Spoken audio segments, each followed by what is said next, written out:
नमस्कार, खबरों की खबर में आपका स्वागत है। आखिरकार चीन जो कोरोना वायरस को जैविक हथियार के तौर पर उपयोग करना चाहता था, उस पूरी साजिश का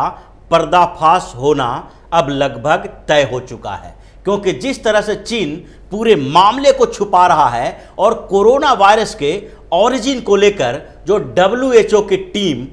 वुहान पहुंचने वाली थी, उसका इन्वेस्टिगेशन करने के लिए उस पर रोक लगाकर चीन ने पूरी दुनिया को यह संदेश दे दिया है कि कहीं न कहीं कोरोना वायरस पर जो थ्योरी चल रही है उसमें लोचा है। कोरोना वायरस को लेकर चीन बार बार सही जानकारी को छुपाने की कोशिश कर रहा था और यही कारण है कि वुहान के मार्केट से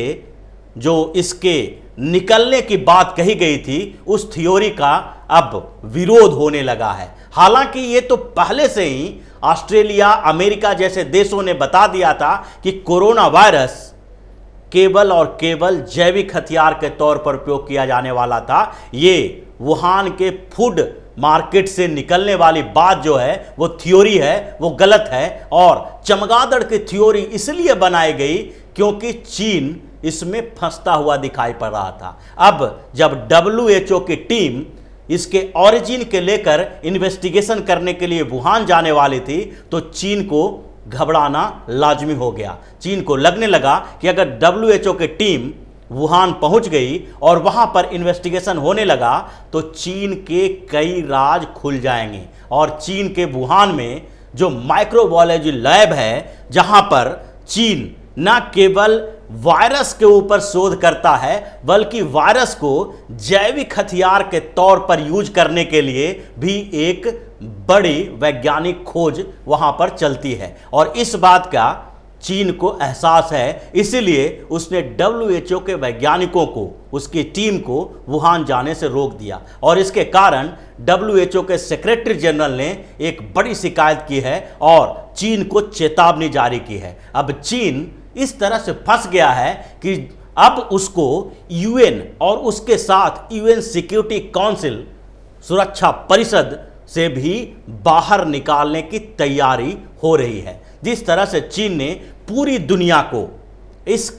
कटघरे में खड़ा कर दिया, ऐसी स्थिति में पहुंचा दिया जिसके कारण पूरी दुनिया की अर्थव्यवस्था ही नहीं, लोगों का स्वास्थ्य भी खराब हुआ है और 18 लाख से ज़्यादा लोगों की मौत हुई है। उसके जिम्मेदार अब चीन को बताया जाता, जबकि वुहान में अगर कोरोना वायरस के ओरिजिन की सही जानकारी मिलती। अभी तक जो थ्योरी चलाई जा रही थी उसमें भी लोचा था और इसके बारे में भी पहले से कुछ रिपोर्ट सामने आई हुई थी, क्योंकि कोरोना वायरस चीन के लैब में तैयार नहीं हुआ था। चीन उसका उपयोग कर रहा था और उसके सारी जानकारी लगभग कुछ रिपोर्ट्स में बताई जा चुकी थी। क्योंकि चीन जिस तरह से बता रहा था कि ये चमगादड़ से आदमी के बीच फैला, ये थ्योरी सही बैठ नहीं रही थी और इसलिए WHO की टीम जाकर वहां देखना चाहती थी कि आदमी से चमगादड़ होते हुए वो फिर आदमी में आया या फिर चमगादड़ में ही पैदा हुआ है। या इसके अलावा एक और थ्योरी है कि वुहान के माइक्रोबायोलॉजी लेबोरेटरी जो है वो चीन का, वहां पर इसके साथ कुछ छेड़छाड़ किया जा रहा था और वहां से वो किसी कारणवश, यानी कि दुर्घटना के कारण वो बाहर आया और वहां के किसी वैज्ञानिक के शरीर में घुसा। वो वैज्ञानिक सी फूड मार्केट में गया और सी फूड मार्केट में वो चमगादड़ के पास गया और चमगादड़ से दूसरे लोगों में फैला। ये सारी थ्योरी पर काम किए जाने के लिए WHO की टीम वहां पर जाने वाली थी, लेकिन चीन पहले इसके लिए तैयार नहीं था और अब भी जब उसके वैज्ञानिक वहां पहुंचने की तैयारी कर रहे थे, टीम की घोषणा हो चुकी थी, तो वहां उन्हें जाने से रोक दिया गया। क्योंकि चीन को डर है कि वुहान के माइक्रोबायोलॉजी लैब में सिर्फ कोरोना वायरस पर नहीं बल्कि कई दूसरे ऐसे वायरस हैं जिसको जैविक हथियार के तौर पर उपयोग करने की तैयारी चल रही थी। और ये तैयारी इसी बात का पुख्ता प्रमाण देता है कि वहां पर दूसरे जो अंतरराष्ट्रीय संस्था है उसकी टीम को भी जाने की इजाज़त नहीं मिल रही है। और कोरोना वायरस को लेकर जो थ्योरी चल रही थी उसके बारे में पहले से जो रिपोर्ट्स आए और जिसमें चीन फंसता जा रहा था, उससे भी इस बात का प्रमाण मिलता है कि वुहान में ही कोरोना वायरस पैदा नहीं हुआ था, बल्कि वुहान में कहीं और से लाया गया था। दरअसल कोरोना वायरस के पैदा होने के बाद जो कहा जा रहा है, और नोवेल कोरोना वायरस कोविड-19 के इस वायरस को जो दुनिया भर में तबाही मचा रखी है, उस वायरस के पैदा होने को लेकर 2019 नहीं बल्कि 2012 से एक थ्योरी चल रही थी। 2012 में सऊदी अरब के जिद्दा में एक बुजुर्ग व्यक्ति को हॉस्पिटल में भर्ती कराया गया। वहां पर 2012 की एक घटना है, जब वहां पर एक बुजुर्ग व्यक्ति का बुखार खत्म नहीं हो रहा था, सांस लेने में समस्या हो रही थी, जुकाम हो रहा था, और ऐसी स्थिति में हॉस्पिटल में उनका इलाज जब चलने लगा तो उसके बाद किसी डॉक्टर को यह समझ में नहीं आ रहा था कि आखिरकार इसे बीमारी कौन सी है। और जिद्दा के हॉस्पिटल के सारे स्टाफ इसमें लगे हुए थे, लेकिन जब इसके बारे में कोई जानकारी नहीं मिली तो वहां के माइक्रोबायोलॉजी डिपार्टमेंट है उसको दूसरे देश की मदद लेनी पड़ी, और इसके लिए इजिप्ट के माइक्रोबायोलॉजिस्ट डॉक्टर जकी को बुलाया गया। अली मोहम्मद जकी को वहां के उस व्यक्ति के इन्वेस्टिगेशन के लिए बुलाया गया और उन्होंने उसकी जांच की। वहां से उसके शरीर से एक वायरस मिला और वो वायरस जांच के लिए इजिप्ट के लाइब्रेरी में चला गया। वहां लेबोरेटरी में उसकी जांच हो रही थी, लेकिन डॉक्टर मोहम्मद जकी को भी उसके बारे में कुछ ज़्यादा जानकारी नहीं दिख रहा था, और इसलिए उस वायरस के बारे में जानकारी के लिए जकी ने नीदरलैंड के कुछ माइक्रोबायोलॉजिस्ट को अब संपर्क किया और वहां पर दोनों के बीच बातचीत हुई। नीदरलैंड में जब इस बात के लिए माइक्रोबायोलॉजिस्ट जो वहां के हैं वो देख रहे थे, तो उसके बाद वहां पर इस वायरस को ले जाने की बात की गई, और फिर डॉक्टर जकी ने उस वायरस को नीदरलैंड के लेबोरेटरी में भेजा। नीदरलैंड के लेबोरेटरी में कुछ समय तक काम होने के बाद भी उसके बारे में सही जानकारी, जो उसका स्ट्रक्चर है और ये कैसे फैलता है, इसके बारे में सही जानकारी नहीं मिली। लेकिन उस बीच नीदरलैंड के लेबोरेटरी और कनाडा के नेशनल माइक्रोबायोलॉजी लेबोरेटरी के बीच एक टाई अप थी, जिसमें दोनों साथ में मिलकर रिसर्च किया करते थे। वहां से ये वायरस नीदरलैंड से होते हुए कनाडा गया, और यही कनाडा से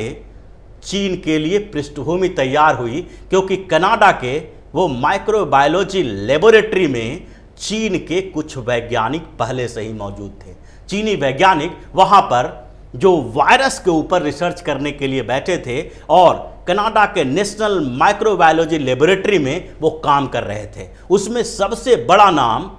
जी क्वांग का था, और उन्होंने वहीं के एक दूसरे वैज्ञानिक केडिंग जियांग के साथ शादी भी की थी। दोनों बड़े वैज्ञानिक थे, और ये दोनों वैज्ञानिक जो माइक्रोबायोलॉजिस्ट हैं, इनका सीधा जुड़ाव चीन के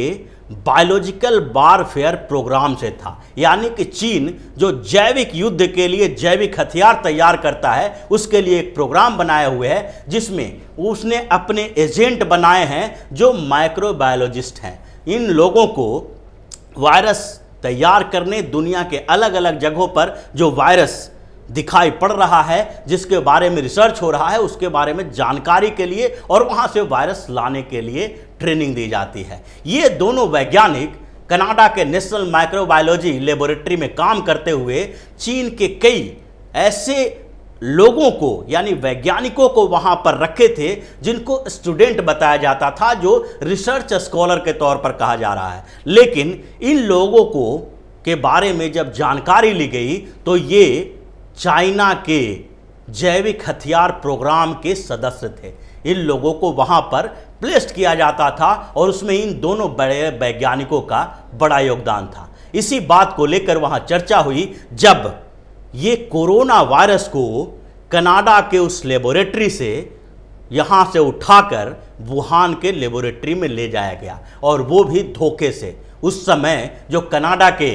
नेशनल माइक्रोबायोलॉजी लेबोरेटरी के डायरेक्टर थे डॉक्टर प्लमर, उनकी बाद में हत्या हो गई क्योंकि उन्होंने इन 2 बड़े चीनी वैज्ञानिकों को वहां से निकलवा दिया था और बाद में वो इस बात का खुलासा करने वाले थे, लेकिन उससे पहले ही अफ्रीका में उनकी हत्या कर दी गई। लेकिन उनकी मौत की गुत्थी अभी तक नहीं सुलझी है क्योंकि उनकी मौत जिस तरह से एक प्रोग्राम में जाने से पहले ही हो गई थी, उसको अभी तक ये पता नहीं चल पाया है कि साइलेंटली उसको किस तरह से मारा गया। अब ये सारी थ्योरी धीरे धीरे सच साबित होती नजर आ रही है क्योंकि कोरोना वायरस पर अब जो चीन ने वुहान में जाने से WHO के वैज्ञानिकों को रोका है, उससे अब ये लगने लगा है कि चीन कहीं ना कहीं कोरोना वायरस के साथ छेड़छाड़ कर रहा था और उसे जैविक हथियार बनाना चाहता था। और इस बात की चर्चा के बाद जब WHO के सेक्रेटरी जनरल ने आपातकालीन बैठक बुलाई है और चीन के खिलाफ एक कड़ी चेतावनी दी है, तो उसके बाद अब ये लगने लगा है कि UN भी चीन के खिलाफ एक कड़ा एक्शन लेगा। पहले से ही ऑस्ट्रेलिया ने, जापान ने, अमेरिका ने इस बात के लिए सवाल उठाया था। अमेरिका तो बार बार ये बढ़ चढ़कर ट्रंप और पोम्पियो ने बात कही थी कि कोरोना वायरस को चीन जैविक हथियार के तौर पर उपयोग करना चाहता था। ऑस्ट्रेलिया ने भी बोला, हालांकि भारत ने प्रत्यक्ष रूप से इस पर कोई कमेंट नहीं किया, लेकिन ऑस्ट्रेलिया और अमेरिका के साथ भारत हमेशा खड़ा रहा। तो ये सारी स्थितियां जो अभी बन रही है, उसमें ऐसा लगता है कि चीन अब UN और सिक्योरिटी काउंसिल दोनों जगहों से बाहर निकाला जाएगा, जिसके लिए एक पृष्ठभूमि तैयार की जा रही है और चीन पूरी तरह से अलग थलग पड़ जाएगा। तो इसी तरह की खबरों के साथ फिर से हाजिर होंगे, तब तक के लिए बने रहिए हमारे साथ और देते रहिए हमें सहयोग, ताकि इसी तरह की खबर हम आपके लिए लाते रहें। धन्यवाद।